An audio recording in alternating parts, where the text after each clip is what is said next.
Shalom everybody, greetings from the holy city of Jerusalem. In today's video, I'd like to speak briefly about the Hilulah of Rabbeinu Haim Vital, alav shalom, peace be upon him. Today is the Hilulah, the Yortzeit, the death anniversary of Rabbi Haim Vital, the main disciple of Rabbeinu Isaac Luria, alav shalom. Rabbeinu Haim Vital was born in 1543. He passed away in 1620, was born in Sfat, here in Israel, and he passed away in Damascus, Syria. As we know, he was student of Rabbi Moshe Cordovero, and later on, when the Ramak passed away, he became a student of the Arizal. He became the main student of Rabbeinu Isaac Luria. It was thanks to Rabbeinu Haim Vital that we have the writings of Rabbi Isaac Luria, because the Arizal did not want his writings to be copied or written down, and eventually, because Rabbeinu Haim Vital insisted so much, the Arizal allowed him to write them down. The same with the disciples. He clearly told Rabbeinu Haim Vital, the Arizal told him that he came only into this world to teach Rabbi Haim Vital and no one else. But it was because Rabbeinu Haim Vital insisted so much that the Arizal accepted to take few more students.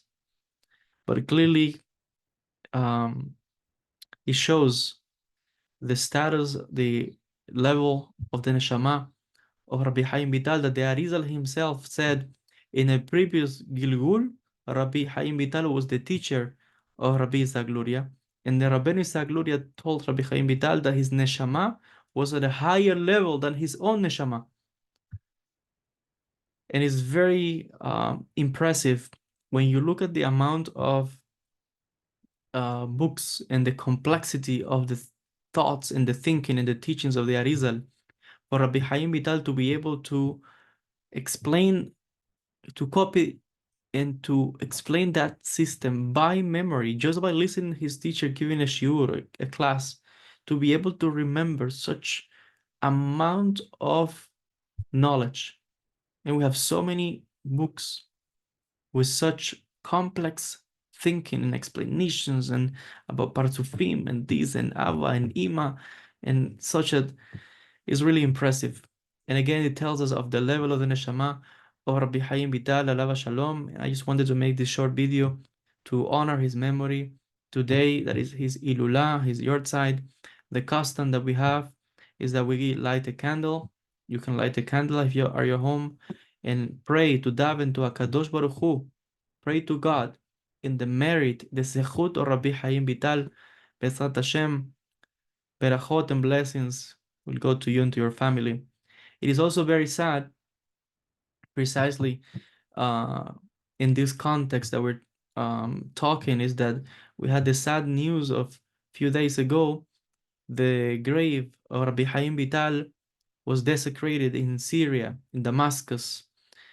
There's we don't have all the details, the information that I was able to gather from the different newspapers here in Israel and from posts about it is not complete. It's simply there are some pictures that shows someone broke into the Jewish cemetery of Damascus, and they went to the grave of Rabbi Haim Vital and they broke the concrete and they dug a hole into the grave. We don't know if they took the body or not. I guess someone who has more information will be able to leave a comment perhaps, or we'll be able to know more in the coming days.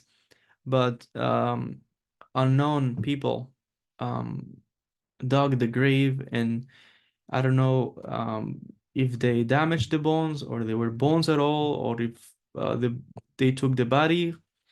We don't know all the details, but it's very sad. This happened 2-3 days ago. And look, this is it's very significant that it's in the context of the Hilulah of Rabbi Haim Vital. We don't know the details, who did this, what's the extent of the damage, but clearly there are pictures of a very, very, very deep hole in the grave of Rabbi Haim Vital, meaning whoever did this was looking for the body, obviously. It's not the first time that the grave of Rabbi Haim Vital was dug, and We know that it's in the late 80s, the Syrian government wanted to build a road, highway, where the grave of Rabbeinu Haim Vital was. And after a lot of opposition from the Jewish community, at the end they couldn't stop it, and they have to open the grave and took the body and place it in the location that is supposed to be now in Damascus. And they built a highway there. And what we know is that a few years later, the person who ordered this, that was one of the son of uh, Al-Assad, this person died in a car accident on the same highway that he had built over the grave of Rabbi Haim Vital. And some people say that this was some type of retribution for disturbing the resting of a Sadiq. And that's why they had to call the other son of this Syrian ruler. They had to call Bashar al-Assad from his studies in, I think it was in London, and he was called to Syria too, and then that's how he became the president. But anyway, it's not the first time that they dug the grave, not even the first time, because if we go back in the late 1600s, there were a group of rabbis, Rabbi Abraham Galanti, and I think was the grandfather of also of the Hida, Rabbi Azulai, who dug the grave of Rabbi Haim Vital in order to collect the books, the writings of Rabbi Sagluria, because Rabbi Haim Vital did not want anyone to read those books, and he just took them with him to the grave. And they had some type of secret operation to open the grave, and they were able to copy a lot of these books. I don't know if they were able, actually, if they were able to copy all the books of whatever Rabbi Haim Vital, all the writings about the Arizal, or maybe just partially. I don't know, but it's very significant that it's not the first time that this grave has been dug, and now, sadly, like I said a few days ago, we have the news that it was desecrated in Syria. There's a whole, and again, I don't know. If someone has more information, maybe you can leave a comment, or perhaps we'll know in the coming days if they took the body or they damaged the body or he was there at all. I don't know. There's um there's a theory that perhaps his body is not in Syria anymore. He's not in Damascus.